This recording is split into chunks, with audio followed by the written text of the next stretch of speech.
कहानी की शुरुआत में हम नाइन सर्कल में लूकस को देखते हैं, जो कि 1999 29 दिसंबर को दुनिया को एक मैसेज देते हैं और वो बोलते हैं, मैंने आज तक जो भी कुछ कमाया था, मेरे पास जो भी था, मैंने वो एक जगह छुपा दिया है और अब जो भी उसे ढूंढता है वो उसका होगा। और ये बोल के लूकस इस दुनिया को छोड़ के चले गए और उसी दिन के बाद से सारी ह्यूमैनिटी उनके पावर्स के पीछे लग गई और इसी लालच में लोग ड्रैगन से भरी हुई दुनिया, आसमान में छुपा हुआ शहर और बहुत सारी डेंजर जगह पे गए।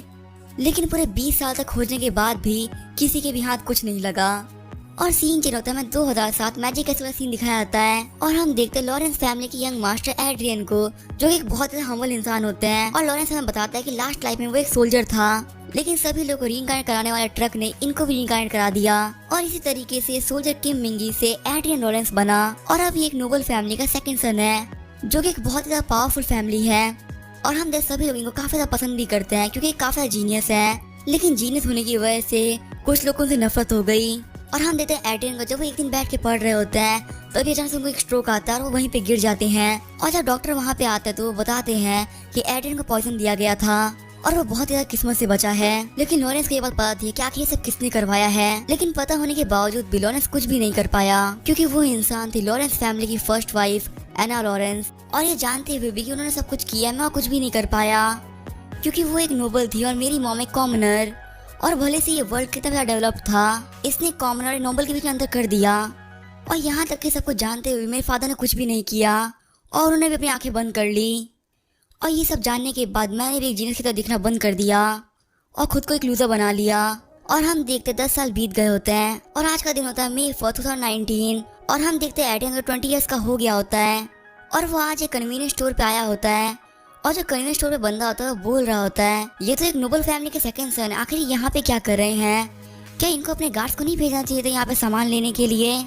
और वहीं जो शॉप की ओनर होती है वो बोलते चुप हो जाओ, ये एक नोबल, हम इनके सामने कुछ भी नहीं बोल सकते। और हम देखते हैं एड्रियन वहाँ पे कुछ गेम्स खरीदने आया होता है और वो गेम्स खरीद के वहाँ से चला जाता है। और जैसे ही एड्रियन बाहर जाता है उसके पास में कुछ गार्ड्स आते हैं और वो बोलते यंग मास्टर, आपको फर्स्ट यंग मास्टर कैट्रिक ने बुलाया है। और फिर सीन चलता है मैजिक कैसल का सीन दिखाया जाता है जहाँ पे एड्रियन की मॉम सिल्विया लॉरेंस एड्रियन का वेट कर रही होती हैं। और वो जैसे ही वहाँ पे आता है उसका बड़ा भाई कैट्रिक लॉरेंस से बोलता है, तुम हमारी फैमिली से हो लेकिन फिर भी तुम बिना किसी व्हीकल के पूरी सिटी में घूम गए, क्या तुम्हें बिल्कुल भी हमें इमेज से फर्क नहीं पड़ता। और हम देखते ये बंदा होता है कैट्रिक लॉरेंस, जो कि 23 ईयर्स का होता है। और कैट्रिक एड्रियन से बोलता है तुम्हें हमारी फैमिली के प्रेस्टीज का ध्यान रखना चाहिए। और लॉरेंस अपने मन में सोच रहा होता है कैसी प्रेस्टीज, ये खुद तो दिन रात लड़कियों के साथ में लगा रहता है और यहाँ पे मुझे प्रेस्टीज के बारे में बोल रहा है, लेकिन इस कमीने से फिर से बात करने का कोई मतलब नहीं है। और फिर एड्रियन बोलता है, बड़ा है मुझे माफ कर दो, मुझे नहीं पता था और अगली बार मैं ऐसी गलती कभी भी नहीं करूंगा।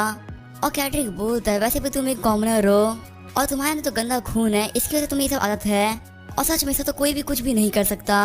और तभी एड्रियन बोलता है, बड़े भाई आखिर आप यहाँ पे क्या कर रहे हैं। और तभी कैट्रिक बोलता है, फादर एक बिजनेस को आउट करने वाले हैं और हो सकता है कि वो उसकी ओनरशिप भी लेने को कहें और अगर हमारे बिजनेस में बंटवारा लगता तुम्हें पता ना तुम्हें क्या करना है। और एड्रियन सोच रहा होता मुझे पता ही था ये कमीना यहाँ पे क्यों आएगा। और एड्रियन बोलता चलो ठीक है, मैं फादर से बोल दूंगा मुझे प्रॉपर्टी नहीं चाहिए।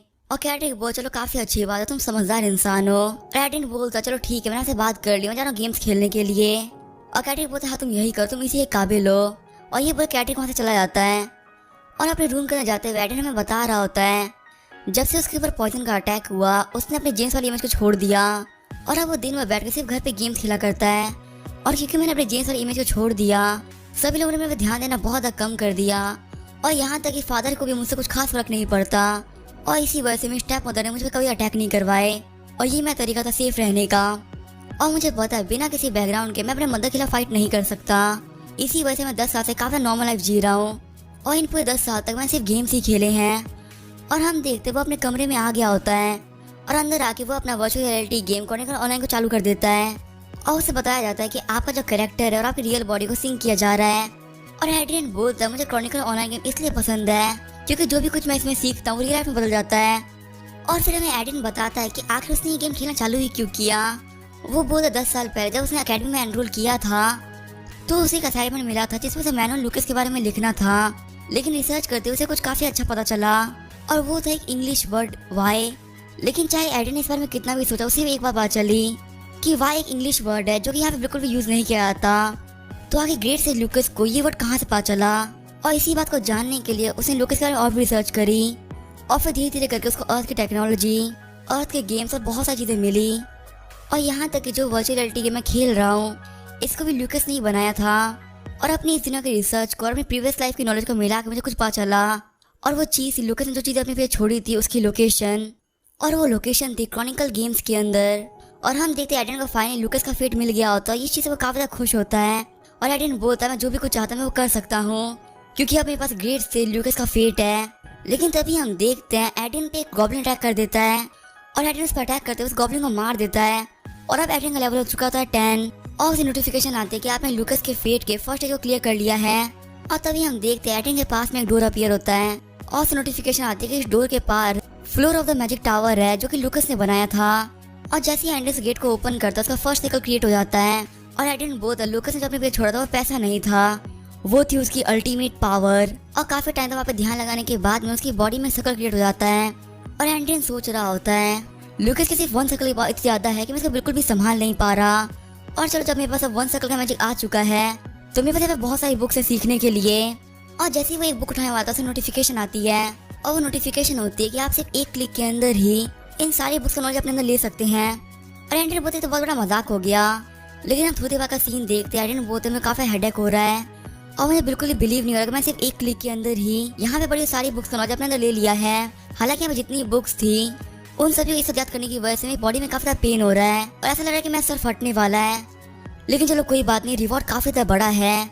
और फिर हम देखते हैं उसके हाथ में लास्ट बुक होती है और वो बुक होती है सर्कल कंसीलमेंट टेक्निक बुक। और एंडन सोच रहा होता है तो काफी जरूरी थी क्योंकि मैं बाहर किसी पर विश्वास नहीं कर सकता और किसी को भी पता नहीं चलनी चाहिए कि मैं काफी ज्यादा स्ट्रांग हो चुका हूँ। और उस बुक की नॉलेज लेने के बाद मैंडन वहीं पे बेहोश हो जाता है और वो बोलता मुझे ज्यादा कुछ नहीं चाहिए, मैं बस ये चाहता हूँ कि मेरी मदर और मैं काफी ज्यादा सर्वाइव कर पाए और इसके लिए मैं चाहे कुछ भी करना पड़े मैं वो करूंगा। और फिर सीन होता है हम देखते हैं मैजिक कैसल ग्राउंड का सीन जहाँ पे एंडन स्पॉट प्रैक्टिस कर रहा होता है और उसके साथ में सबसे ज्यादा भरोसेमंद नाइट वाइस भी होता है।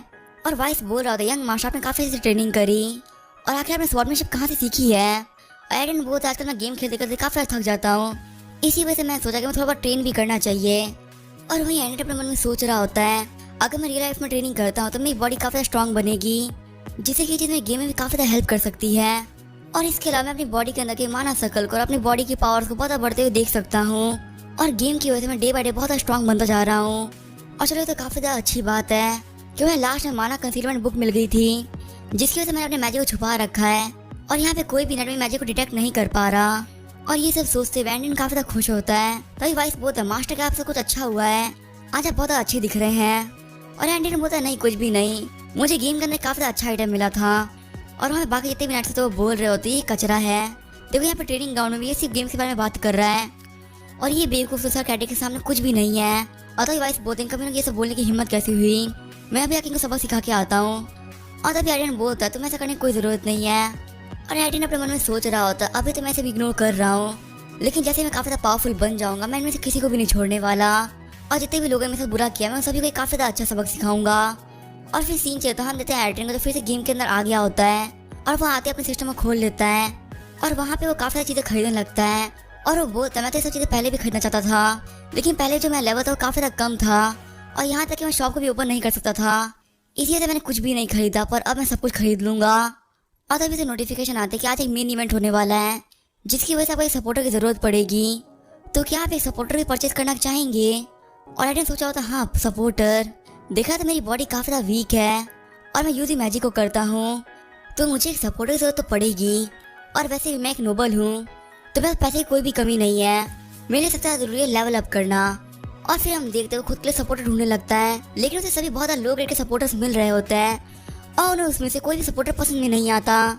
और इस बात से परेशान होकर एडन वहीं पे बैठ जाता है और वो सोच रहा होता है इन सभी सपोर्टर्स की वैल्यू 30 मिलियन वॉन है लेकिन इनमें से कोई भी काम कर नहीं है, आखिर मुझे अच्छा सपोर्टर कहाँ पे मिलेगा।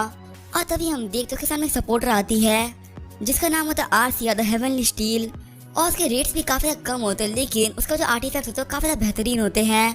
और एडन बोल रहा होता आखिर ये कौन सा कैरेक्टर है, मैंने आज से पहले इसके बारे में कभी भी नहीं सुना था लेकिन अभी तक मैं जितने भी सपोर्टर्स का स्टैट्स को देखा है ये उनमें सबसे ज्यादा बेहतरीन है, तो मुझे लग रहा है कि मुझे इसे चुनना चाहिए। और जैसे ही वो उसे रजिस्टर करता है उसके सामने एक लड़की आती है और हमें पता था ये लड़की है आर्सिया द हेवनली स्टील। और आर्सिया के फेस को देख के एड्रियन सोच रहा होता आखिर इतना सीरियस क्यों है, चलो वैसे मुझे इससे क्या फर्क पड़ता है। और फिर हम देखते लोग मॉन्स्टर्स के हंट पे निकल जाते हैं और हम देखते हैं मॉन्स्टर्स को मारते हुए ऐसे सबके अटैक को रोक रही होती है। अब वहीं एंडन सारे मॉन्स्टर्स के ऊपर मैजिक मिसाइल से अटैक कर रहा होता है और वो सोच रहा होता है सिर्फ एक दिन हंट करने के बाद मैं लेवल 20 हो चुका है और सच में टैंकर की वजह से मुझे काफी ज्यादा फायदा मिल रहा है। और फिर हम देखते हैं एडन लॉग आउट कर देता है और लॉग आउट करने के बाद वो बोल रहा होता है आज मैंने बहुत सही मेहनत कर ली और मैं थोड़ा आराम करना चाहिए। लेकिन जैसे ही वो साइड में देखता है हम तो उसके पास में ही आरसिया खड़ी होती है और तभी एडन उसे बोलता है हे तुम कौन हो। और वो लड़की बोलती मैं आपके टैंकर हूँ मास्टर। और एडन बोलता मुझे ये तो पता है लेकिन आखिर तुम गेम से बाहर कैसे आई।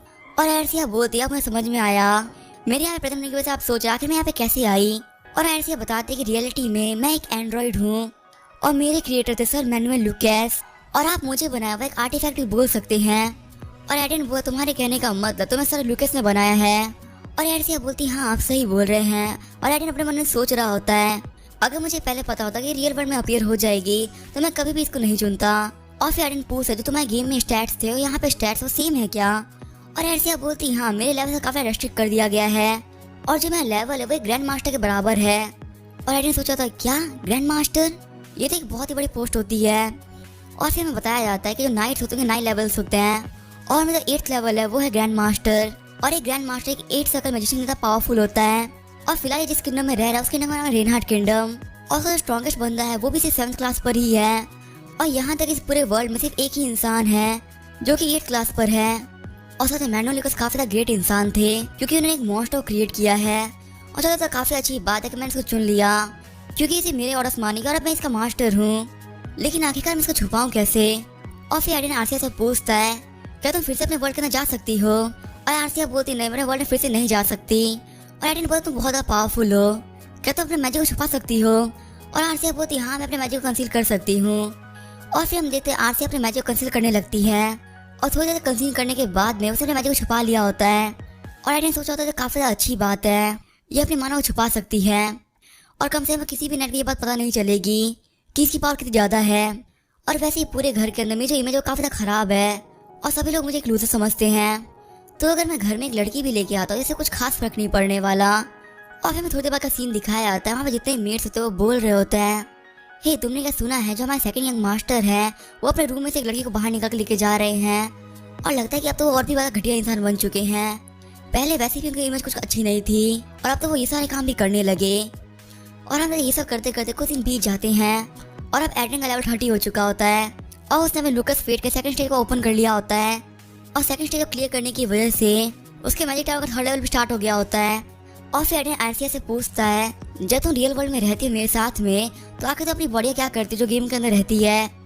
और आरसिया बोलते जब मेरी बॉडी बाहर रहती है तो मेरी गेम के अंदर वाली बॉडी एक रेस्ट पे चली जाती है। और तभी आरसिया बोलती मुझे यहाँ पे कुछ फील हो रहा है लगता है जो फेट की क्वेस्ट की सेकंड स्टेज वो स्टार्ट हो रही है। और हम देखते हैं वहाँ पे एक ऑर्क मॉन्स्टर आ गया होता है और जो फेट क्वेस्ट की सेकंड स्टेज होती है उसमें का चैनल तो उनको एक ऑर्क मॉन्स्टर को डिफीट करना जिसका नाम है कैंज। और वो कैंज मॉन्स्टर बोल रहा होता है कि मैं तुमको मार दूंगा तो मुझे बहुत सारी पावर्स मिल जाएगी। और फिर हम देखते हैं उन लोगों के बीच में फाइट स्टार्ट हो गई होती है और जैसे ही वो ऑर्क मॉन्स्टर अटैक करता है आरसिया का अटैक को रोक लेती है। और वो ऑर्क मॉन्स्टर बोल रहा होता है आखिर यहाँ पे क्या हो रहा है। और तभी पीछे से एंडन उस ऑर्क मॉन्स्टर के ऊपर एक मैजिक मिसाइल शूट करता है और एंडन सोचा था मेरी मैजिक काफी ज्यादा पावरफुल हो चुका है और शायद ऐसा इसलिए हो रहा है कि मैं लेवल 30 पहुंच चुका हूँ। और वो ये सब बोल ही रहा होता तभी वो ऑर्क मॉन्स्टर से फिर से अटैक कर देता है लेकिन आरसिया से बचा लेती है। और हम देखते हैं एडन के अटैक की वजह से ऑर्क मॉन्स्टर कुछ खास फर्क नहीं पड़ा होता और एडन सोचा था तो काफी टफ है लगता है मुझे काफी मेहनत करनी पड़ेगी इस मॉन्स्टर को मारने के लिए। और फिर से वो ऑर्क मॉन्स्टर बहुत सारे अटैक करने लगता है लेकिन आरसिया से हर अटैक से बचा रही होती है। और एडन सोच रहा होता कि आरसी यहाँ पे नहीं होती मैं पक्का से यहाँ पे तो मारा गया होता। और सच में तो काफी ज्यादा अच्छी बात है कि आरसी यहीं पर रह रही है और लगता है मेरा टाइम आ चुका अटैक करने का ये बोल के वो डिग मैजिक को यूज कर देता है। और हम देखते उसके नीचे की जमीन टूट गई होती है जिसकी वजह से जो ऑर्क मॉन्स्टर होता है वो वहीं पे गिर जाता है। और फिर एडन आरसिया से बोलता है आरसिया मैं एक प्रोजेक्ट प्रिपेयर कर रहा हूँ जिसे प्रिपेयर करने में थोड़ा सा टाइम लगने वाला है तब तक के तुम प्लीज इस ऑर्क मॉन्स्टर खड़ा मत होने देना। और आरसिया बोलते ठीक है यंग मास्टर। और फिर हम देखते हैं एडन ऑर्क मॉन्स्टर पर काफी सारा अटैक लगातार करने लगता है और हमें थोड़ी देर बाद का सीन दिखाया जाता है जब उस ऑर्क मॉन्स्टर का लेवल 50 बच चुका होता है। और एडन बोलते हैं मॉन्स्टर काफी ज्यादा जिद्दी है मैंने इसकी हालत काफी खराब कर लेकिन फिर भी अभी मरना नहीं चाहता और अभी भी मुझसे फाइट करना चाहता है। लेकिन तभी हम देखते वो ऑर्क मॉन्स्टर पर अटैक कर देता है और एडन अपने मैजिक मिसाइल के साथ में से खत्म कर देता है। और एडन को नोटिफिकेशन आती है कि आपने कैंट को हरा दिया है और आपका तो फर्स्ट क्वेस्ट का सेकंड स्टेज क्लियर हो चुका है। और तभी सीन चेंज होता है और हम देखते हैं एडन के फादर को जिसका नाम होता है काउंट रेफोर्ड लॉरेंस। और तो यहाँ पे एना लॉरेंस पे आ जाती हैं और बोल दिया, काउंट आखिर आप अकेले यहाँ पे क्या कर रहे हैं और क्या आप उस कमजोर बच्चे एडिंग की वजह से परेशान हैं, क्योंकि आजकल वो मैंशन के अंदर एक लड़की को लेके आता है। और तभी रेफोर्ड बोलते नहीं ऐसी कोई बात नहीं है। और ये बोल के वो एना को एक लेटर दे देते हैं और उस लेटर के अंदर लिखा होता है कॉक्सिन एम्पायर की फाइट होने वाली है रेना एम्पायर से, और इसी वजह से हर एक नोबल को अपने बच्चों को भेजना होगा। और काउंट रेफोर्ड की तरफ से उनका एक बेटा, 5 बहुत ही ज्यादा पावरफुल फाइटर्स, 50 रॉयल नाइट्स और उनके साथ ही 1000 सोल्जर चाहिए। और ये लेटर पढ़ने के बाद में एना बोलते कि ऐसा तो नहीं कि आप कैरेक्टर को भेजने की सोच रहे हैं और क्या प्लीज आप एंड्रयू को नहीं भेज सकते, वैसे भी दिन भर उसी मैंशन में बैठा रहता और कुछ भी नहीं करता। और ये पास में रेफर काफी गुस्सा हो जाता है और बोलते हैं तुमने कभी भी एंड्रयू को अपने बेटे की तरह नहीं समझा और तुम हमेशा उसे नफरत करते हुए आई हो, और आज जब हमें जरूरत पड़ रही है तो तुम मुझे बोल रहे कि मैं एंड्रयू का यूज कर लूँ। और एना बोलते नहीं, मैं ये सब उसके लिए कह रही हूँ क्योंकि वो एक नोबल है और कभी भी अपनी जिम्मेदारी को नहीं समझता, तो शायद से अगर वो वॉर के अंदर जाए तो अपनी जिम्मेदारी को समझने लगे। और रेफर बोलते अच्छा तुम एडिंग के बारे में ये सब सोचती हो। और एना बोलती हाँ आपका क्या कहना है इसके ऊपर।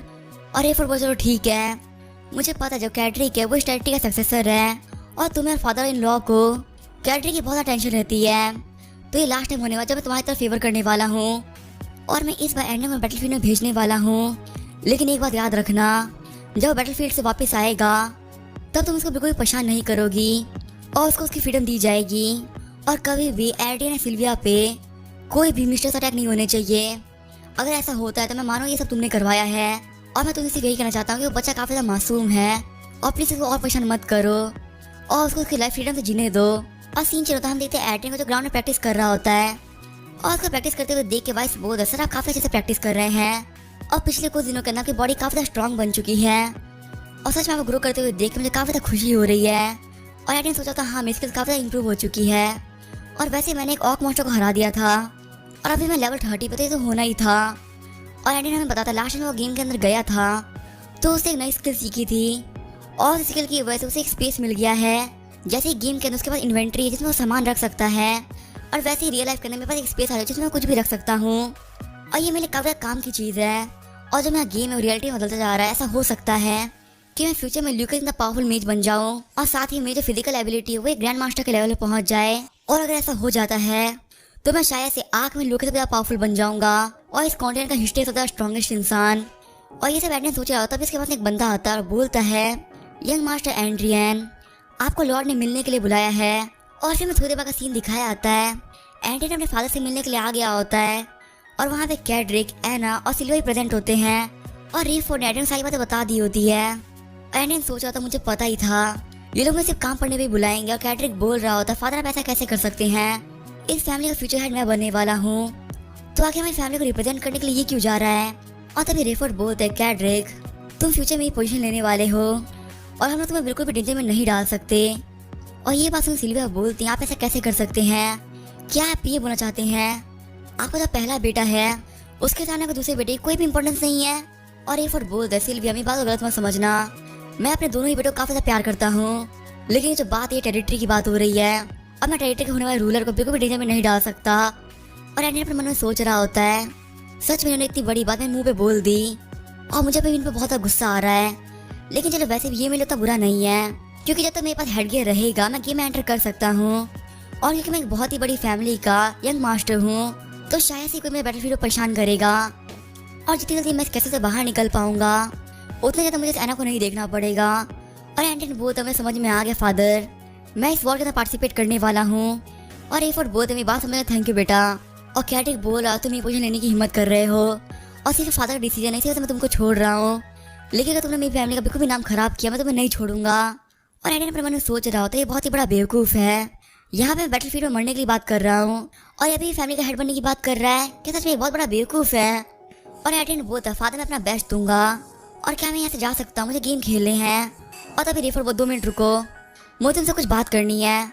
और सीन चलता हम देखते हैं रेफोर्ड और एंड्रियन एक जगह पे आ गए होते हैं और एंड्रियन सोचा होता है यहाँ पे कोई भी नहीं है, यहाँ तक कि फादर ने गार्ड्स को भी जाने के लिए बोल दिया, आखिर मुझसे क्या बात करना चाहते हैं। और तभी एंड्रियन बोलता फादर को क्या बात करनी थी। और रेफोर्ड बोलते यहाँ पे जो भी कुछ हो रहा है वो सही से हो जाता है, तो मैं तुम्हारे वापस आने के बाद में सिल्विया और तुम्हें कैपिटल भेज दूंगा ताकि तुम एक काफ़ी ज़्यादा अच्छी लाइफ जी सको, और ये मेरी तरफ से तुम्हारे लिए एक रिवॉर्ड है ताकि तुम हमेशा के लिए कैरेक्टर और एना से दूर जा सको और अपनी लाइफ काफ़ी ज़्यादा अच्छे से जी सको। और एंड्रियन सोच रहा होता है एना मुझसे काफ़ी नफरत करती है और उसने इस बात का अलाउ कर दिया कि मैं और मदर इन लोगों की नज़र से दूर रह सकते हैं।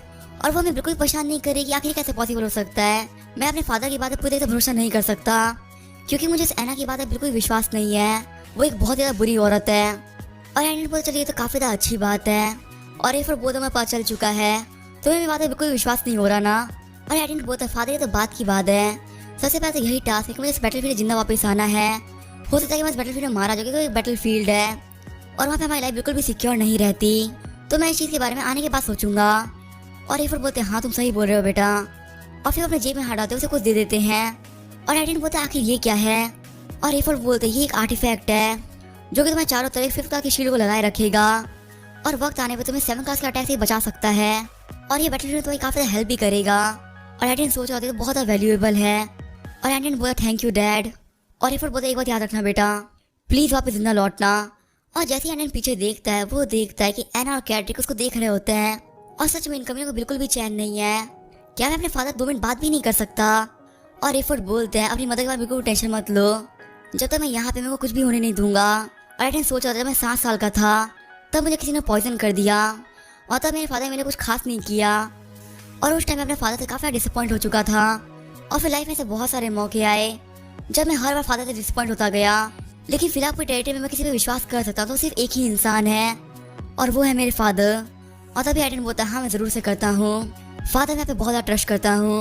और तभी सीन जो होता है हम देते रेफर्ड को जो कि एक जगह बैठे हुए होते हैं, उनका सर काफ़ी ज़्यादा दुख रहा होता है। और तभी वो अपनी रिंग की पावर को यूज़ करते हैं, अपने पेन को ख़त्म कर देते हैं। और वो अपने मन में सोच रहे होते हैं मुझे हमेशा से पता था कि एडिन एक जीनियस है और वो हमेशा अपने को छुपा के रखता है। और वहीं हम देते सिल्विया को जो रो रही होती हैं। और एडिन बोलता माँ टेंशन मत लीजिए, मुझे बैटलफील्ड में कुछ भी नहीं होगा और वैसे ही मॉम मेरे बैटलफील्ड में जाना ज़्यादा बेटर है। और तभी सिल्विया बोलते तुम्हारे कहने का मतलब क्या है? और एडियन बोलता माँ टेंशन मत लीजिए, गेट पे आरसिया खड़ी है और वो किसी को भी यहाँ पे नहीं आने देगी। और सिल्विया बोलती है एना और कैटरी के बारे में बुरा डेंजर हो सकता है। और एडियन बोलता माँ टेंशन मत लीजिए, जब मैं वॉर से वापस आ जाऊंगा तब हम लोग को एना और सिल्विया की टेंशन लेने की बिल्कुल भी जरूरत नहीं है। और फिर सीन चला में 2 दिन बाद का सीन दिखाया होता है। एडिन अपनी आर्मी को लेके बैटलफील्ड की तरफ चला गया होता है। और तभी उसके स्टाफ में से एक हरमन बोलता है आखिर लेडी कौन है? और एडिन बोलता है क्या तुम एल्सिया को नहीं जानते? और हरमन बोलता है हाँ मुझे इनके बारे में पता तो है, लेकिन आप इनको बैटलफील्ड पे क्यों लेकर चल रही है, डेंजरस हो सकता है। और हम तो लोग ट्रैवल अपने लेविएशन ट्रेन में कर रहे होते हैं। और तभी एडिन हम लोग को बोलता है तुम में से कोई भी आरसी के बारे में बात नहीं करेगा। एक तरीके से मान ली मेरी सेक्रेटरी है। और एडिन सोचा था आरसी काफ़ी ज़्यादा पावरफुल है और इसे ऐसे कहीं भी छोड़ना सही नहीं रहेगा, स्पेशली लेवल अप करने के बाद में बहुत ज़्यादा पावरफुल बन चुकी है। और आरसी के साथ मिल जाने की वजह से मेरे सर्वाइवल के चांस वो भी काफ़ी ज़्यादा बढ़ जाएंगे। और फिर एडिन हमें बताता है कि कुछ दिनों में बहुत ज़्यादा खर्चा किया गेम के ऊपर, उसने करीबन 200 मिलियन वॉन का खर्चा किया है। और इन सब चीज़ों की वजह से उसका लेवल काफ़ी ज़्यादा जल्दी जल्दी बढ़ रहा है और वो जल्दी 4th लेवल पहुंचने वाला है। और इस सब चीज़ों के बीच में से काफ़ी अच्छे रिवॉर्ड्स भी मिले, जैसे कि 3 लग्जरी की बॉटल्स। और ये चीज़ के वॉर में भी काफ़ी ज़्यादा काम आ सकती है। और फिर एडिन कॉन्फ्रेंस रूम से उठते हुए बोलता है मैं यहाँ से जा रहा हूँ, मैं रेस्ट करना है और तुम लोग ने मैसेज भिजवा देना तुम लोग कुछ भी बोलना हो तो। और तभी वो लोग बोलते हैं क्या मैसेज पर क्यों? और तभी एडिन बोलता है मैं गेम खेलने जा रहा हूँ, क्या इसमें कोई प्रॉब्लम है? और तभी हम देखते हैं वैनगार्ड में से एक साथ एडिन बोलते हैं मतलब मैं जितने भी र्यूमर सुने थे वो सारे के सारे सच हैं। और फिर वो देख के एडिन सोच रहा होती है तो एक वैनगार्ड है। और फिर हमें वैनगार्ड के बारे में बताया जाता है वैनगार्ड एक स्पेशल फोर्स की तरह होता है जो बहुत पावरफुल होते हैं। और एक वैनगार्ड वो सिर्फ एक 7th सर्कल का मेज या उससे कोई हाई लेवल का बंदा ही हरा सकता है। और जो वैनगार्ड्स होते हैं वो इससे ज़्यादा पावरफुल होते हैं क्योंकि उनके जो इक्विपमेंट होते हैं वो काफ़ी शानदार होते हैं। और डायरेक्ट बोलता सच में काफ़ी बेकार एक कमांडर है। आपको ये बात ऑलरेडी पता है कि जो आपकी रेपुटेशन काफ़ी ख़राब है, लेकिन फिर भी आप बैटलफील्ड पे एक लड़की को लेके आ गए और अभी आप बोले कि आप वॉर के बीच में गेम खेलने जा रहे हैं। आखिर आप कैसे इंसान हैं? और आप इस लड़की को यहाँ पे इसलिए लेके आए हैं क्योंकि काफ़ी ज़्यादा सुंदर है ना? और तो ये वैनगार्ड का वाइस कमांडर विलियम बोलता है सर डंडर अपने औकात में रखे बोलो, क्या तुम्हें नहीं पता तुम किसके खिलाफ बोल रहे हो? ये हमारे कमांडर हैं। और तो विलियम एडिन से बोलता है सर मुझे माफ़ कर दीजिए, मुझे अपने सोचा का ध्यान रखना चाहिए था। और एडिन सोचा था बंदा दिखने में काफ़ी पावरफुल लग रहा है और आखिर तक हम्बली क्यों बात कर रहा है। और चलो छोड़ो मैं फिलहाल के इस बंदे को माफ़ कर देता हूँ। और फिर वहाँ से जाते हुए बोलता है चलो ठीक है अब मैं ऐसे जा रहा हूँ, जब भी कोई चीज़ें हो तो मुझे मैसेज कर देना। और सीन चल रहा एडिन तो गेम में आ गया होता है और उसने यहाँ पे काफ़ी सारे बॉम्ब्स खरीद लिए होते हैं जिससे कि वो मॉन्स्टर को मारे जा रहा होता है। और वो बोलता है हर एक बॉम्ब की कीमत काफ़ी ज़्यादा है, लेकिन इन बॉम्ब से बाकी सब चीज़ों की वजह से मेरा लेवल काफ़ी जल्दी बढ़ रहा है और हमसे एडिन का लेवल 80 हो गया होता है। और तभी से नोटिफिकेशन आती है कि आप टावर के नेक्स्ट स्टेज के लिए फाइट करने वाले हैं। और हम देखते उसका अपोनेंट होता है एक ग्लिच, और उस ग्लिच के लाइफ पॉइंट 32,000 होते हैं। और हम तो ये होता है फेट ऑफ लूकस का लेवल 4। और एडिन सोच रहा होता है मुझे कैसे भी करके इसको हराना ही होगा, क्योंकि अगर एक बार मैं हेडक्वार्टर में पहुंच गया तो शायद से मैं गेम ना खेल पाऊँ। और एडिन बोल रहा होता है ग्लिच काफ़ी ज़्यादा पावरफुल होते हैं और इनकी स्पेशल एबिलिटी होती है वो होती है मैजिक यूज़ करना। और तभी वो ग्लिच एडिन पर अटैक कर देता है। और एडिन सोचा था अभी तो मैंने पोजीशन भी नहीं ली थी और इसने मुझे पर अटैक भी कर दिया। और लगता है कि आर से मुझे इस अटैक से नहीं बचा सकती, मुझे इस अटैक को डॉज करना होगा। लेकिन हम देखते ग्लिच का अटैक एडिन को लग जाता है और एडिन बहुत अभी डॉज नहीं कर पाया और अपने आर्म काफी इंजर्ड हो चुका है। और तभी वो ग्लिच हंसते हुए बोलता है तुम एक नॉर्मल ह्यूमन हो और अब तुम मेरे हाथ से मरने वाले हो। और जब एडिन ग्लिच को देखता है उसको लगता है कि वो कैड्रिक है और ये चीज़ फील कर वो काफी ज्यादा गुस्सा हो जाता है और वो देखकर मैं कैड्रिक से दिखता है और मैं कैड्रिक से दिखने वाले बंदे कभी भी माफ नहीं कर सकता। और तभी वो ग्लिच एडिन पर अटैक कर देता है, लेकिन एडिन उसका अटैक को डॉज करते हुए आगे निकल जाता है। और फिर एडिन आगे बढ़ते हुए ग्लिच के ऊपर डिवाइन मैजिक का यूज करने लगता है। और वो आरसी से बोल रहा होता है इसे मैजिक कास्ट करने का टाइम नहीं मिलना चाहिए। और आरसी बोले ठीक है मैं समझ गई। और एडिन हमको बता रहा होता है वो कोई प्रीस्ट नहीं है, इसी वजह से वो डिवाइन मैजिक को यूज नहीं कर सकता, लेकिन वो अपने आर्टिफैक्ट पर डिवाइन मैजिक को लगा सकता है जिससे कि वो बिल्कुल डिवाइन मैजिक की तरह यूज कर पाएगा। और इसी वजह से वो अपने स्टाफ से ग्लिच को मार रहा होता है। और तभी वो ग्लिच एडिन के ऊपर फायरबॉल से अटैक कर देता है, लेकिन एडिन उसका अटैक को फाड़ते हुए बीच में से आता है और उसे काफी खतरनाक हिट लगाता है। बोलता मर जाओ तुम कमीने ग्लिच। और हम देखते तो फेट क्वेस्ट होती है, उसका लेवल 4 कंप्लीट हो गया होता है, लेकिन एडिन की बॉडी के ऊपर आई हुई चोटों की वजह से वो वहीं पे गिर जाता है। और तभी उसके पास में आरसी आती है और बोलती मास्टर आपको क्या हुआ। और फिर वो एडिन की इन्वेंट्री में से उसका एलेक्सी निकाल लेती है और वो एलेक्सी एडिन को प्यार देती है। और एडिन सोच होती है मेरी इन्वेंट्री भी खुल सकती है, तो काफी कमाल की बात है। और हम जब 4th लेवल कंप्लीट करने की वजह से जो लूकस का मैजिक टावर का 5th फ्लोर होता है वो खुल गया होता है। और हम देखते हैं 4th स्टेज को क्लियर करने की वजह से उसको रिवॉर्ड के तौर पे 500 बिलियन पॉइंट्स मिलते हैं जिनको वो अपने अकाउंट में डिपॉजिट करा सकता है। और साथ ही मिलते गेट से लूकस के चश्मे। और एडिन सोचा था आखिर ये क्या चीज़ है, अगर ये चीज़ आँख में लूकस ने अपने गिफ्ट के तौर पे रखी है तो ये कुछ नॉर्मल तो नहीं हो सकता। चलो एक बार इसको पहन के ट्राई करते हैं। और हम देखते वो चश्मे होते हैं ऑब्जर्वेशन आईज, और इन चश्मों की हेल्प से वो कुछ भी कर सकता है। वो किसी के भी स्टैट्स देख सकता है, किसी की फीलिंग्स देख सकता है और उसे ये भी पता लगे कौन उसका दुश्मन है और कौन उसका दोस्त। और साथ ही में एडिन की बॉडी के अंदर 4 सर्कल बन गया होता है। और सीन चलते में हेडक्वार्टर से सीन दिखाया जाता है जहाँ पे हम देखते एडिन रिपोर्ट करने के लिए आया होता है। और वहाँ पे जो हेड बैठे हुए होते हैं वो बोल रहे थे लॉरेंस मेरा सेकंड सन है और हमें तो लगता है फर्स्ट सन कैड्रिक आएगा जो कि एक जीनियस है। और शायद से पहले तो ये भी एक जीनियस हुआ करता था, लेकिन इसे किसी ने पॉइजन कर दिया, उसके बाद से जीनियस नहीं रहा और अभी अपनी लाइफ में लूजर की तरह जीता है। और आखिर ये यहाँ पे क्या कर रहा है। और उन लोगों की बातों को सुन के एडिन बोलता है आप लोग सही बोल रहे हैं, मैं हूँ लॉरेंस फैमिली का सेकंड सन एड्रियन जिसको कि बच्चों ने पॉइजन दे दिया गया था।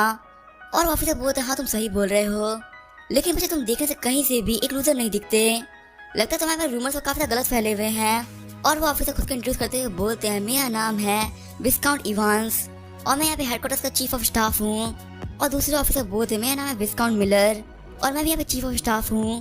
और एडिन बोलता दोनों से मिलकर काफी अच्छा लगा, मेरा नाम है एड्रियन और मैं यहाँ पे अपने साथ में 5 वैनगार्ड्स, 50 नाइट्स और 1000 सोल्जर्स को लेके आया हूँ। और वो ऑफिसर बोलते जो फाइट सबसे जरूरी होते हैं वो होते हैं वैनगार्ड्स, क्योंकि जो उनकी पावर से काफी अनलिमिटेड होती है और जो सोल्जर्स होते हैं वो तो बस फालतू ही होते हैं। और एडिन सोचा था हाँ ये लोग सही बोल रहे हैं, जो वैनगार्ड्स होते हैं वो काफी पावरफुल होते हैं और वो एक 7 सर्कल मेज के बराबर होते हैं, तो उनका वॉर होना बहुत जरूरी है, उनके बिना कोई वॉर फाइट नहीं की जा सकती। और जो वैनगार्ड का सिस्टम था ये बनाने वाले थे आर्क ड्यूक ल्यूकस। और वैनगार्ड के जितने स्पेशल इक्विपमेंट होते हैं उन्हें भी आर्क में ल्यूकस ने डिसाइड किया था और बनाया था। और फिर इवान बोलते हैं एडिन तुम्हारी जो ट्रूप है वो सेकेंड आर्मी का हिस्सा होगी और सेकेंड आर्मी को लीड करने वाले कमांडर अर्ल ऑटिस और तुम उनके अंडर में एक ब्रिगेडियर होगे। एडिन सोच रहा होता है अर्ल ऑटिस मुझे याद है बहुत पावरफुल इंसान है और इनको great Lord of the east भी कहा जाता है क्योंकि जिनका मिलिट्री टैक्टिक्स वो काफी शानदार है।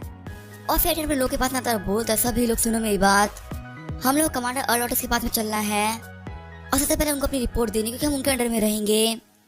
और फिर सीन चलता है हम देखते 1 हफ्ता बीत गया होता है और हम एडिन जो गेम खेल रहा होता है वो बोल रहा होता है कमांडर अर्ल ऑटिस सबसे बेस्ट इंसान है, क्योंकि जब मैं उनसे पहले मिलने के लिए गया था तो वहाँ पे थे ही नहीं और उनके लोगों ने मुझे बताया कि जैसे वॉर चालू हो जाएगी कमांडर यहाँ पे आ जाएंगे और फिर ही हम लोग को अपनी रिपोर्ट पेश करनी है। और जब तक कमांडर यहाँ पे नहीं आता तो हम लोग बिल्कुल फ्री हैं, तो मतलब यहाँ पे काफी आराम से गेम्स खेल सकता हूँ। और तभी हम गेम खेलते आरसी बहुत ही मास्टर मेरी बात सुनिए, आपके रूम में किसी ने एंटर किया है और हम जिस बंदे रूम में एंटर किया था वो था सर डेल्टन। और सर डेल्टन के हाथ को आरसी ने पकड़ रखा होता है और सर डेल्टन सोच रहे होते तो बहुत स्ट्रांग है, मैं अपने हाथ को नहीं छुड़ा पा रहा। और हम देखते एडिन भी उठ गया होता है, वो बोलता कि यहाँ पे क्यों आया है। और जब अपने गस को पहनते उसकी बॉडी को चेक करता है तो हमें पता चलता है डन यहाँ पे अपने ठहरक पने की वजह से आया है। और तभी एडिन आगे बढ़ते हुए बोलता क्या तुम एक्सप्लेन कर सकते हो कि आखिर तुम यहाँ पे क्या कर रहे हो। और सर एडिन बोलता मुझे अभी काफी टेंशन हो रही थी क्योंकि आप लगातार बहुत लंबे टाइम से गेम खेल रहे हैं, इसी वजह से मैं आपको चेक करने के लिए आया था। लेकिन तभी ये लड़की मेरे पास में आ गई।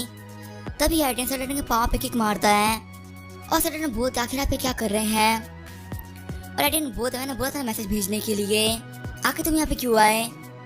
और वैसे ही मेरे साथ में आरसिया है ही, तो मुझे असली रीजन बता के तुम यहाँ पे क्या कर रहे हो। तुमने अपने ब्रिगेडियर के रूम में एंटर किया हुए बिना किसी परमिशन के, क्या तुम मुझे यहाँ पे मारने के लिए आए थे। और एडिन बोलता आप काफी सोच रहे हैं, मैं ऐसा करने सोच भी नहीं सकता, मैं एक वैनगार्ड हूँ। और एडिन उसके पाँव पे हिट करते हुए बहुत अगर ऐसी बात है तो मुझे एक प्रॉपर रीजन दो ताकि मैं तुम्हें विश्वास कर सकूं। और ये बोलते फिर उसके पाँव पे हिट कर देता है और फिर एडिन आरसी से बोलता यहाँ पे क्या हुआ था। और एडिन कहता तुम्हारे कहने का मतलब ये तुम्हें कहीं लेके जाना चाहता था। और फिर एडिन बोलता कहने का मतलब क्या है, क्या आप मुझे किडनैपर समझ रहे हैं, मैं एक वैनगार्ड हूँ। यंग मास्टर सिर्फ एक लड़की के लिए ही आप मुझ पर शक कर रहे हैं। और एडिन सोचा जो नाइट इसके साथ में आए हैं लगता है वो भी इसके साथी हैं। और फिर एडिन अपने हाथ में डैगर लेते हुए बोलता तूने मेडिकल का वैल्यूएशन किया है। और फिर उस डैगर को उसे पेट पे रखते हुए बोलता है तुम्हें एक स्टेप आगे आना है। और तभी डेल्टन बोलता आप क्या फालतू बात कर रहे हैं। और वहाँ जो बाकी नाइट्स खड़े होते हैं वो बोल रहे होते हैं ब्रिगेडियर पे शांत हो जाइए। और एडिन अपने मन में सोच रहा होता है मैं काफी शांत रह रहा था, इससे नहीं कि मैं एक अच्छा इंसान हूँ, रियल रीजन यही था कि पहले मैं कुछ भी करता तो एना मुझे वो करते हुए देख लेती और मुझे कैसे भी करके अपनी मॉम को जिंदा रखना है। लेकिन अब मैं अपनी जगह से काफी दूर आ चुका हूँ और अब पक्का से एना कैटेगरी को सुधार पे नहीं होगा, तो अब होल्ड पे करने का कोई मतलब नहीं है, अब टाइम आ चुका खुद को शो करने का। और एडिन बोलता मैंने बोला ना एक स्टेप आगे आओ। और तभी सीन चल होता है हम देखते हैं वाइस रेबेलियम को जिनके पास इतना दौड़ते हुए आता है बोलता वाइस कौन बात सुनिए आपको ब्रिगेडियर ने बुलाया है। और तभी विलियम बोलते क्या हुआ। और वो नेट बोलते हमारे ब्रिगेडियर काफी गुस्से में है और वो सलेना को मारने वाले हैं तो हम लोग जल्दी करनी होगी। और विलियम सोच रहा था क्या वो एडिन हम लोग को ऑर्डर भी देने लगा, ये तो काफी अजीब बात है। और तभी सीन चेंज होता है हम देखते हैं विलियम को जो कि एडिन के पास में आ गया होता है और जैसे ही वो एंटर करता है उसके पास एक उड़ती हुई डगाती से ब्लड लगा हुआ होता है। और एडिन बोलता मैं तुमसे बोला था जल्दी आने के लिए। और वहीं पास में डेल्टा अपने घुटनों पे पड़ा हुआ होता है और उसके बाद काफी खराब होती है। और विलियम बोलता है क्या मैं पूछ सकता हूँ यहाँ पे क्या हुआ है। और तभी एडिन बोलता है इस नाइट ने लड़की को हैरेस करने की कोशिश करी है और ये चीज मेरे कोई भी सेंस नहीं बना रही, और आपके इस पे क्या कहना है वाइस लीडर। और तभी विलियम बाकी लोग चिल्लाते हुए बोलते आखिर तुम लोग यहाँ पे क्या कर रहे थे, आखिर सर ने यहाँ पे एंटर ही कैसे कर पाए। और फिर विलियम झुकते हुए बोलते प्लीज इन्हें माफ कर दीजिए, ये सब मेरी गलती की वजह से हो रहा है, मेरे लोग सही से काम नहीं कर रहे हैं। और फिर एडिन बोलता सर को जॉब से बाहर निकाला जाता है और अब वो एक बैंक कार्ड नहीं है और इनको एक जेल में डाल दो। और हाँ यहाँ पे बाकी 3 नाइट्स भी थे, इनको भी जेल में डाल दो क्योंकि इन लोगों ने अपना सही से काम नहीं किया, इसीलिए डेंटल अंदर यहाँ पे घुस पाए। और मुझे लगता है लोग भी इसके साथ में मिले हुए थे और मैंने जो भी कुछ बोला वो टाइम पे हो जाना चाहिए। और फिर यहाँ से जाते हुए बोलता है इसका अपने ब्लड गिर चुका है और मुझे ब्लड की स्मेल बिल्कुल ही पसंद नहीं है, जल्दी से मैं रूम साफ करवाओ। अब विलियम बोलने लगता है ये है इनका ट्रू नेचर। और चलिए तो काफी अच्छी बात है। और ये बोल के वो हंसने लगता है और वहाँ जाते हुए एडिन सोच रहा होता है अपने नेचर को छुपाते हुए जीना काफी मुश्किल होता है, आज मुझे काफी फ्री फील हो रहा है। और सीन चलता हम एडिन गेम के अंदर आ गया होता है और अपने फेट कोच के लेवल 5 को क्लियर करने के लिए करप्टेड नाइट जेनिस से फाइट कर रहा होता है। और हम एडिन गले पे अटैक कर देता है लेकिन एडिन उसका अटैक को डॉज कर लेता है और फिर आगे जेनिस को हिट लगाता है, उसको जमीन पे गिरा देती है। और जेनिस मरते हुए बोलता है तो मैं तुम्हारे लिए एक लेवल अप करने का टूल हूँ जिसको तुमने अब यूज कर लिया है। और हम उसका मेज टावर 6 फ्लोर भी अनलॉक हो गया होता है और वहाँ पे इसको रिवॉर्ड होता है वो तो 2 ट्रिलियन पॉइंट्स जिसको वो रियल मनी की तरह भी यूज कर सकता है। और अपने रिवॉर्ड्स को देख के एडिन बोल रहा होता है रिवॉर्ड्स हमेशा काफी अच्छे होते हैं। और तभी से नोटिफिकेशन आती है कि आपको एस्ट्रो का स्टाफ दिया जाता है और एस्ट्रो की रूप भी, और साथ ही में आपको एस्ट्रो का आर्मर, स्वॉर्ड शील्ड और साथ ही में आपको आर्मिंग स्वॉर्ड भी मिल रहा है। और एडिन बोला था रोबो स्टाफ तो मेरे लिए क्योंकि मैं एक मेज हूँ, लगता है बाकी का जो भी इक्विपमेंट है वो आरसिया के लिए है। और चलिए तो काफी अच्छी बात है कि मेरे पास काफी अच्छे इक्विपमेंट्स आ गए और साथ में आरसिया भी काफी अच्छे इक्विपमेंट्स मिल गए क्योंकि अच्छे इक्विपमेंट हमें बार बार बचाते हैं। और फिर मेरे एडन में रियल लाइफ में आ गया होता है और वो पता मैं वेपन को चेक करने वाला हूँ। और जैसे वो ना पोर्टल खोलने वाला तभी वहाँ पे सोचा आता है और एडन सोचे से बोलता है क्या हुआ। और वो सोचता मुझे काफ़ी अजीब सी एनर्जी फील हुई है, इसी से मैं यहाँ पे चेक करने के लिए आया हूँ। और एडन बोलता है यहाँ पे कोई भी दिक्कत नहीं है, मैं कुछ आर्टिफैक्ट चेक कर रहा था और तुम्हें जा सकता हूँ, टेंशन मत लो। और फिर एडन पोर्टल को ओपन कर लेता है और उसके अंदर से वो स्वॉर्ड बाहर निकालता है और हम तो वो स्वॉर्ड होती है वैनगार्ड की फोर्स स्वॉर्ड। और ये वही स्वॉर्ड जो वैनगार्ड यूज करते हैं। और हमें बताया जाता है कि दिखने में तो वैनगार्ड की स्वॉर्ड की तरह ही है, लेकिन उससे काफी ज्यादा अलग है। वैनगार्ड की स्वॉर्ड को यूज करने के लिए आपके पास ऑरा होना चाहिए और इसी वजह से एक मेज को यूज नहीं कर सकता। लेकिन अगर आप किसी भी तरीके से इसके अंदर ऑरा डाल देते हैं तो ये वेपन उस ऑरा को बैटरी तरह स्टोर कर लेगा और फिर से कोई भी यूज कर सकता है। और एडन बोलते तो काफी शानदार है, देखता मैं रोबो स्टाफ क्या कर सकते हैं, ये बोल के उसे बाहर निकाल लेता है। और हम देखते हैं उसका स्टाफ की स्पेशल एबिलिटी होती है ऑरा स्टोरेज और उसका रो भी सेम काम कर सकता है। और एडन बोलता मुझे समझ में आया सब लोग को लुकस का फेट क्यों चाहिए था। यहाँ पे से मैं फेट की पावर को यूज करते हुए बिना इग्नाइट होते हुए वैनगार्ड की पावर को यूज कर सकता हूँ और ये सच में काफी शानदार चीज है।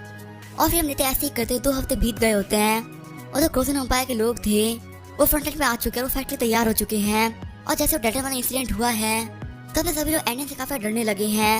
अब पता नहीं कि वो बिल्ली में से काफी फ्रेंडली बिहेवियर रख रहा है और उसे मैं आजकल काफी पसंद भी आ रहा हूँ। और हमने ये सब चीजें उसे अपनी गश्त की मदद से देखी होती है। और हम जैसे आज वो आरसी साथ में एक वॉक पे निकला होता है और जब वो आरसी तरफ देखता है तो वो देखता है कि आरसी काफी ज्यादा खुश होती है। और एडन सोचा था आखिर ये खुश क्यों है, और ऐसा इसी वजह से क्योंकि हम आज वॉक पे निकले हैं और शायद से मैं बिल्कुल एक पपी की तरह है और लगता है एनो के बाद में इमोशन होते हैं। और मैं आज साथ में काफी दिनों से रह रहा हूँ लेकिन मुझे अभी भी इसके बारे में कुछ भी नहीं पता और शायद इसकी इंडिविजुअलिटी है वो काफी ज्यादा वीक है। चलिए तो काफी अच्छी बात है कि आज हम लोग वॉक पे आए हैं। और तभी हम तो आरसी तरफ देखता है तो आरसी स्टेटस वेरी हैप्पी हो गया होता है और वो सोचता है आरसी इतनी खुश क्यों है। और फिर हम लोग वॉक से वापस आ गए होते हैं और जैसे हम लोग वापस आते हैं उसके पास एक बंदा आता है। आइडन उस बंदे से बोलता है हाँ क्या हुआ। और वो बंदा बोलता है कि आप इस ड्रिंक करना चाहेंगे।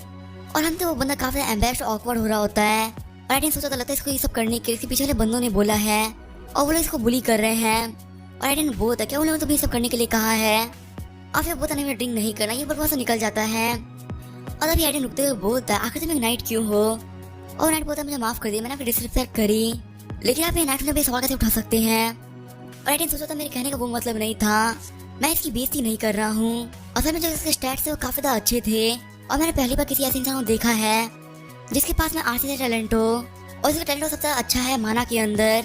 और जब इसका माना इतना ज्यादा अच्छा था एक नाइट कैसे बन गया, इसी से एक मेज बना चाहिए था, लेकिन ये मेरी प्रॉब्लम नहीं है। और फिर उसे बोलता अगर तुम एक मेज बनते तो तुम अपनी लाइफ में काफी सक्सेसफुल होते, मैं इसी से तुम्हें बोला था कि मेज बनने के लिए ना कि एक नाइट। और फिर आगे बढ़ते उन बंदों को बोलता मुझे पीछा करने की हिम्मत मत करना, वरना अगर तुम मेरी ट्रुप से होते तो मैं तुम्हें मार देता। और सीन खत्म थे एड्रियन को जो कि अपने बेस कैम्प में बैठा हुआ था और सोच रहा होता है आज इस बंदे से मिला तो काफी टैलेंटेड था और मैंने तो सिर्फ इसलिए इग्नोर कर दिया क्योंकि वो मेरी प्रॉब्लम नहीं है। लेकिन अगर वो बंदा मैजिक सीखता तो हो सकता है वो फ्यूचर में एक वैनगार्ड बन जाता और उसमें भी सबसे रेयर वाले एक मैजिकल स्वॉर्ड्समैन। और वैसे तो ये जरूरी नहीं कि उसमें टैलेंट है तो वो सक्सेसफुल ही होगा, लेकिन वो एक बहुत ज्यादा कम एज में एक नाइट बन चुका है तो वो काफी ज्यादा मेहनती इंसान होगा। और अगर वो बंदा मेरी तरफ होता तो काफी ज्यादा अच्छी बात होती, लेकिन वो मेरा नाइट नहीं है, वो अर्ल ऑटिस का नाइट है और उसका नाम है एलान लोपेज। और लगता है उस नाइट के लिए मुझे सर ऑटिस को कोई रिश्वत देनी होगी। और वैसे मुझे नहीं पता मेरा प्लान काम आएगा या नहीं आएगा, लेकिन कि मेरे पास पैसे की कौन सी कमी है, मुझे तो टैलेंट पेपर इन्वेस्ट करके देख लेना चाहिए, क्या पता इससे मेरा काफी ज्यादा फायदा ही हो जाए। और वैसे भी एडना और कैटिस अपनी मॉम को बचाने के लिए मुझे इन्फ्लुएंस बनाना पड़ेगा, तो अगर मेरे साथ में काफी टैलेंटेड लोग होंगे तो ये मेरे लिए काफी अच्छा रहने वाला है। तो चलो ठीक है, इस प्रोजेक्ट पे हम लोग काम करने वाले हैं। और सीन चेंज होता है, हम देखते हैं लोपेज को जो कि चलते हुए जा रहा होता है, वो सोच रहा होता है आज अपने ब्रिगेडियर लॉरेंस ने बोला था कि मुझे एक मील बना चाहिए था और मैं पहले इसी बारे में सोच रहा था, लेकिन पता नहीं क्यों मैंने एक नाइट बनने का सोचा। और पहले तो मेरे लॉरेंस काफी घमंडी इंसान है जैसे कि बाकी नोबल्स होते हैं, लेकिन असल में तो वो काफी ज्यादा अच्छे इंसान थे। उन्होंने मेरे बारे में सोचा ये काफी ज्यादा बड़ी बात है। अतः वे रुक जाता और बोलता है मुझे यहाँ पे कमांडर ऑटिस ने बुलाया है तो क्या मैं अंदर जा सकता हूँ। और जैसे लोपेज एंटर करता है वो देखते हैं वहाँ पे ब्रिगेडियर लॉरेंस ही बैठे हुए होते हैं और उससे तो आखिर से मुझे बुलाया क्यों होगा। और सर ऑटिस बोलता है आप इनको जानते होंगे, ये है ब्रिगेडियर लॉरेंस और ये लॉरेंस फैमिली रिप्रेजेंटेटिव है। और सर लोपेज आज से आपका लॉर्ड मैं नहीं हूँ, आज से आपके लॉर्ड है सर ब्रिगेडियर लॉरेंस और आज से आपको इनके ऑर्डर्स को फॉलो करना है। और ये बस उन लोपेज का शौक रह गया होता है और हमने लॉरेंस को सोच रहा होता है जो भी पास्ट है सभी लोग कहा करते थे कि चाइना में से कोरिया से हार जाता है सॉकर के मैच के अंदर, जो कि चाइना की पॉपुलेशन इतनी ज्यादा बड़ी है तो क्या उन लोगों से पॉपुलेशन के अंदर 10 अच्छे प्लेयर्स नहीं मिलते। और उसका आंसर यही था कि जो चाइना के मेसी और रोनाल्डो हैं वो किसी फार्म में काम कर रहे होंगे और वो कभी भी पोटेंशियल पहचान ही नहीं पाए होंगे। और इसी वजह से किसी के पास टैलेंट है तो उसके टैलेंट को बाहर निकल काफी जरूरी होता है, वरना वो अपने लाइफ भर एक वेस्ट मंगे रह जाता है। और इसी वजह से आज मैं यहाँ पे 20 लोगों को लेके आया हूँ जिनके अलग अलग एट्रीब्यूट के टैलेंट्स हैं और मैं इन लोगों पे काफी ज्यादा इन्वेस्ट करने वाला हूँ ताकि लोग फ्यूचर में काफी ज्यादा काम आ सके। और हम तो उन सभी लोगों को कपड़े खरीदने के लिए लेके आया होता है। और तभी उसके बाद में एक लड़की जिसका नाम है लिंडा नोहा, जिसके पास में high learning ability, high intelligence और बहुत ज्यादा माना होता है। और वो बोल रहे थे यहाँ पे कपड़े वो काफी ज्यादा महंगे हैं, आखिर हम इसे कैसे खरीद सकते हैं और आखिर आप हमें यहाँ पे क्यों लेके आए हैं। और तभी एक दूसरा बंदा बोलता है जिसका नाम होता है बारबेरा, और बोलता अपने मास्टर के ऑर्डर्स को फॉलो करो और हमें इनमें डाउट करने की बिल्कुल भी जरूरत नहीं है, काफी ज्यादा अच्छे इंसान है। और हम इस बंदे का टैलेंट होता है फिजिकल एबिलिटी बहुत ज्यादा और भी इसके पास हाई है, लेकिन इतने अच्छे टैलेंट होने के बावजूद भी इसने अपने लाइफ भर एक लेबर का काम किया है। और तभी एजेंट बोला सभी अपनी बात सुनो, तुम्हें जो भी कपड़े पसंद है तुम लोग खरीद सकते हो और तुम्हें प्राइस टेंशन की बिल्कुल भी जरूरत नहीं है, मेरे पास बहुत पैसा है, मैं सब कुछ खरीद सकता हूँ। तो इसी वजह से तुम्हें जो भी पसंद आता है तुम लोग खरीद लो। और फिर हम देखते हो सभी लोग अपने साथ कपड़े खरीद लेते हैं और वहाँ शॉपिंग कंप्लीट करने के बाद वो लोग बाहर निकल के एक पैलेस पे आ गए होते हैं, जिसको देख के वो सभी लोग काफी शॉक हो रहे होते हैं। और वो सभी लोग बोल रहे होते हैं मास्टर की ये वो जगह है जहाँ पे हम लोग रहने वाले हैं। और एडिन बोलता है हाँ तुम यहाँ पे रहने वाले हो और यहाँ मैंने बहुत से सर्वेंट्स को भी इकट्ठा कर दिया है और तुम लोग को कोई भी काम करने की कोई जरूरत नहीं है, तुम लोग सिर्फ अपनी लर्निंग पे ध्यान दो और जो तुम्हारी सैलरीज हैं मैंने वो तुम्हारे अकाउंट में डाल दिया है। और वो लोग बोल रहे थे क्या 20 मिलियन लूट, ये तो बहुत ज्यादा होता है। और फिर एडिन को सलूट करते हुए बोलते हैं मास्टर पर टच करने के लिए शुक्रिया, हम लोग अपना बेस्ट देने वाले आपको खुश करने के लिए और अब हम लोग काफी अच्छे से पढ़ाई करेंगे। और एडिन लोगों को बोलता है मैं तुम सभी को काफी विश्वास कर रहा हूँ और अगर मेरा विश्वास सही निकलता है तो तुम लोग की सैलरी काफी बढ़ा दी जाएगी, लेकिन अगर काफी मेहनत करने के बाद में भी अगर कोई भी इम्प्रूवमेंट नहीं आया और ये बस तो काफी सारे लोग घबरा जाते हैं। और एडिन बोलते इस बात से कोई फर्क नहीं पड़ेगा, कम से कम तुम लोगों ने मेहनत तो करी ना, मेरे लिए बस उतना ही काफी है। और हाँ एक और बात, अगर तुम मेरे को रिश्वत देता है तो तुम सबसे पहले आके मेरे को रिपोर्ट करना और जो भी इंसान मुझे आके रिपोर्ट करेगा मैं उसे डबल अमाउंट दूंगा। एडिन बोल रहा होता है मैं इस पूरे घर को 10 लोगों से भर दूंगा। और सभी लोगों को लगे कि मैं काफी ज्यादा फालतू इन्वेस्टिंग कर रहा हूँ, लेकिन ये बात कोई भी नहीं जानता, फ्यूचर के लिए काफी अच्छी इन्वेस्टमेंट कर रहा हूँ और जब मेरे काम के बंदे बन जाएंगे तो मुझे काफी ज्यादा प्रॉफिट होने वाले हैं। और फिर मेरी शाम हो गई होती है। एडिन वहाँ से जाते हुए सोच रहा होता है जब मैं एना कैडी से अपना बदला लूंगा तब मुझे अपनी मॉम का सेफ रखना होगा और वो जगह ये होने वाली है, लेकिन उससे पहले मुझे लग रहा है मुझे कोई देख रहा है और हम आज से बदल जाके पकड़ लेती है। और एडिन अपने मन में सोच रहा होता है लगता है इसको मेरा कैडेट ने भेजा है ताकि वो मेरे पे ध्यान रख सके। और फिलहाल तो मैं वॉर में हूँ, लेकिन फिर भी इसको मुझे काफी फर्क पड़ता है। और तभी एडिन उस बंदे से बोलता है मुझे पता है कि तुम्हें यहाँ पे कैडेट ने भेजा है और तुम्हारे पास 2 ऑप्शन है, या फिर तुम मर जाओ या फिर मेरे क्वेश्चन का आंसर करो। और हम तो वो बंदा सोच रहा होता है आखिर लड़की कितना पावरफुल है, मैं बिल्कुल भी खुद को छुड़ा नहीं पा रहा हूँ और लगता है शायद ये लड़की एक और एक्सपर्ट है और अगर मैंने कुछ भी नहीं बोला मैं पक्का से मारा जाऊंगा। और बंदा बोलता तू भी मुझसे पूछेगा मैं सब कुछ बता देंगे, रेडी हूँ प्लीज मुझे मत मारना। और एंड उस बंदे से बोलता मुझे पता है तुम्हें यहाँ पे कैडेट ने भेजा है और उसने बोला मुझे नजर रखने के लिए और तुम्हें जाना है तुम्हें नॉर्मल सा काम करना है, अब तुम अपने मास्टर कैडेट के लिए काम नहीं करोगे, अभी तुम मेरे लिए काम करोगे और तुम्हें इसके बारे में सब कुछ बताते रहना है। और सीन चलता है मैजिक का सीन दिखाया जाता है और हम थे कैडरी को जिसको कोई न्यूज दे रहा होता है और वो बोल रहा होता है सर डेल्टन ब्रिगेडियर के रूम में पकड़े गए और इसी वजह से उनको जेल में डाल दिया गया है। और फिर हम सभी को काफी दिक्कत दे रहे हैं और हम ब्रिगेडियर के खिलाफ कुछ भी नहीं कर पा रहे, काफी एरोगेंटली एक्ट कर रहे हैं।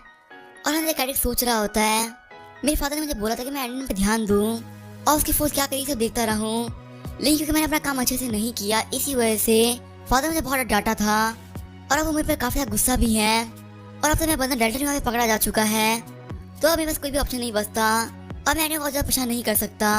और फिर कैडेट उस बंदे को बोलता है तुम लोग काम करो वो करते रहो और उस कमीने पे काफी अच्छे से ध्यान देते रहना और मैं रिपोर्ट भी करते रहना। और हम ये सारी रिपोर्ट एडी ने उस बंदे से दिलवा रहा होता है और वो बंदा बोलता है हाँ मैं आपसे बाद में कांटेक्ट करता हूँ।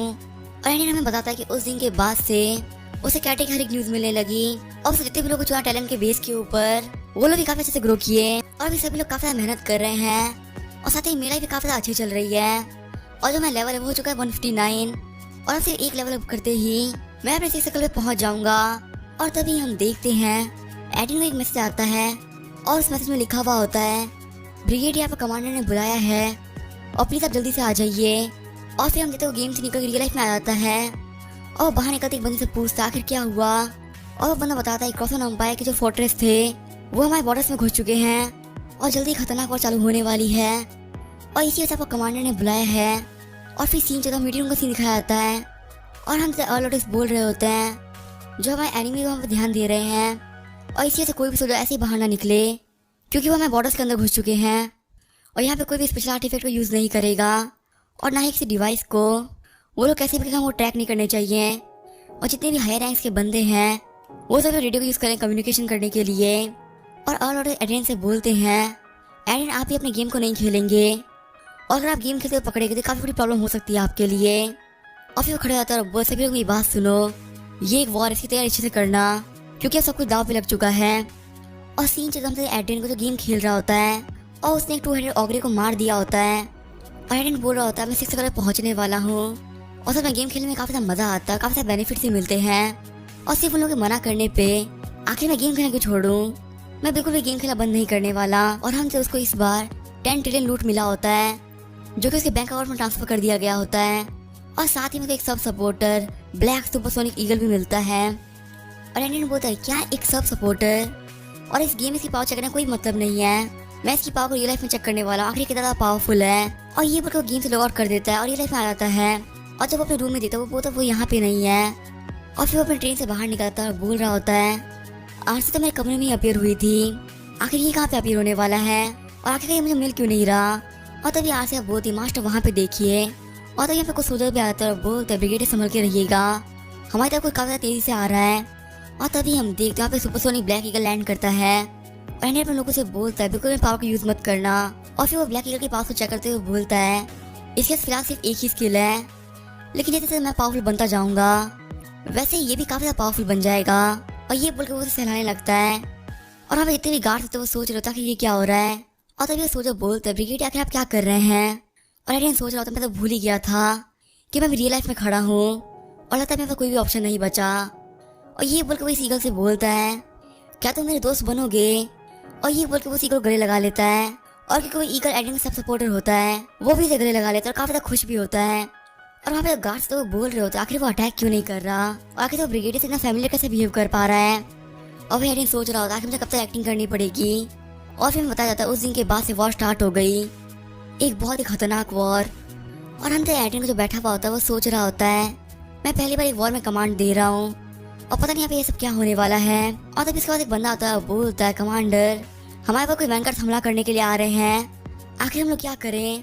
और तब एंडियन को टेंशन मत लो, ये बात जाके बिलियन को बता दो और बोलो कि वो लोग जाकर उस वैंकर से फाइट करें और हमें बचा के रखें। लेकिन तभी हम देखते हैं कुछ फील होता है और वो देखते वैंकर काफी पास में पहुंच गया होता है, वो अटैक करने वाला होता है। और अपने लोगों पर जल्दी करो और पूरे शिप को चारों तरफ एक एनर्जी शीट लगा दो क्योंकि वो वैंकर पे अटैक करने वाला है। और हम देखते उन्होंने एनर्जी शीट लगा दी होती है और तभी वो वैंकर भी उन पर अटैक कर देता है और सिर्फ एक अटैक की वजह से ही उनकी पूरी ट्रेन हिलने लगती है। और एंडियन सोचा था अच्छा हमने शीट लगा दी थी वरना यहाँ पे हम सभी लोग मारे जाते। और तभी हम देवशिप पे बाकी लोग होते हैं बोल रहे होते हैं एनर्जी शीट को यूज करने की वजह से अब हम अगर 90 सेकंड उसको यूज नहीं कर सकते, इसी वजह से हमें कैसे भी करके 90 सेकंड तक उस वैंकर से बच के रहना होगा। और तभी हमें हरमन आता है और बोलता है यंग मास्टर काफी स्मार्ट है, आपने हम सभी लोग को बचा लिया। और एंडियन बोलता है कोई बात नहीं, मेरा काफी ज्यादा अच्छा है। और वो लोग ये सही बातें कर ही रहे होते हैं तभी उन्हें फिर से अटैक हो जाते हैं और इस उन पर कोई स्पेसशिप अटैक कर रही होती है। और एंडियन बोलते अटैक काफी खतरनाक था, लेकिन तभी वो अपनी गैस की वजह से देखता है कि वहाँ पे जितनी भी शिप्स होती हैं उन्होंने पावर को ओवरलोड कर लिया होता है और वो लोग जल्दी ही इन लोगों पर अटैक करने वाले हैं। और ये चीज जानती है एंडियन सब लोगों को चिल्ला के बोलता है मेरी बात सुनो, जो सामने वाली आर्मी है वो लोग हम पे सुसाइड अटैक करने वाले हैं और यहाँ तक अपने शिप्स को फोड़ने वाले हैं हमारे ऊपर। और उसके ये बोलते हैं वहाँ पे काफी बड़े ब्लास्ट हो जाते हैं। लेकिन हम देखते उस अटैक से पहले ही एंडियन ने अपने फादर की दी हुई रिंग की पावर को यूज कर लिया होता है और उसने वहाँ एक बहुत ज्यादा पावरफुल बैरियर बना दिया होता है जिससे कि वो उन लोगों के अटैक से अपने पूरी शिप को बचा लेता है। लेकिन हम देखते थे पावर को यूज करने की उसमें सर काफी दुख रहा होता है और हम देखते एंडियन की वजह से वहाँ सभी लोग सेफ रह गए होते हैं। और एंडियन उन लोगों को बोलता है मेरी बात सुनो, जितने ही वैंकर तुमको आसपास में भेज दो ताकि वो लोग चेक करें आसपास के एनिमी तो नहीं है ना। और तभी सीन जो था हम देखते अर्लोटिस के घर को जहाँ पे अर्लोटिस बोल रहे होते हैं आप एक जीनियस हैं, सिर्फ आपके हार्डवर्क की वजह से हमारे बहुत सारे लोग बच गए और एडन बोलता है प्लीज मेरी तारीफ मत कीजिए। और ऑटिस बोलते मैं आपकी तारीफ नहीं कर रहा। जो क्रॉसन अंपायर था उन्होंने हमारे 4 और बेस पे अटैक किया और वो चारों बेस पूरी तरीके से तबाह हो गए। और सिर्फ इकलौता आप ही का बेस था जो कि उनकी चाल को समझ गया और वहाँ पे हम लोग को बिल्कुल भी डैमेज नहीं पड़ा। और आज जो हमें जीत मिली है वो सिर्फ आपकी वजह से है कमांडर। और आप बिल्कुल भी टेंशन मत लीजिए, आज आपने जो भी कुछ किया है मैं उसके बारे में किंग को जरूर से रिपोर्ट दूंगा ताकि आपको एक काफी अच्छा रिवॉर्ड मिल सके। और अगर हो सके तो मैं किंग से रिवॉर्ड भी दिलाऊंगा। और फिर ऑटिस बोलते मैंने सुना कि आपके पास एक ईगल है। और एडन बोलता पता नहीं कहाँ से आसमान से उड़ते हुए मेरे पास में आ गया और वो ईगल मुझे काफी पसंद करता है। और यहाँ बैठे हुए कमांडर में से एक बंदा बोलता है आपके पास जो ईगल है जेट ब्लैक ईगल है और स्पीशीज का नाम होता है ब्लैक ईगल। और वे काफी शानदार ईगल्स होते हैं और वो एक बहुत बड़ी रेयर स्पीशीज भी है। और ऑटिस बोलती तो काफी अच्छी बात है, हमारे कमांडर के पास ऑलरेडी काफी अच्छा ईगल है। और तभी एंडियन कमांडर से बोलता है अगर आप मेरे ऊपर इतने ज्यादा खुश हैं तो क्या मैं प्लीज अपने गेम को वापस खेल सकता हूँ। और ऑटिस बोलते चलो ठीक है आप अपने गेम को खेल सकते हैं। और इस बात से एंडियन काफी खुश हो जाता है। यहीं पर अपनी वीडियो को एंड करेंगे। वीडियो पसंद लाइक कर तब तक के लिए बाय और स्टे ट्यून।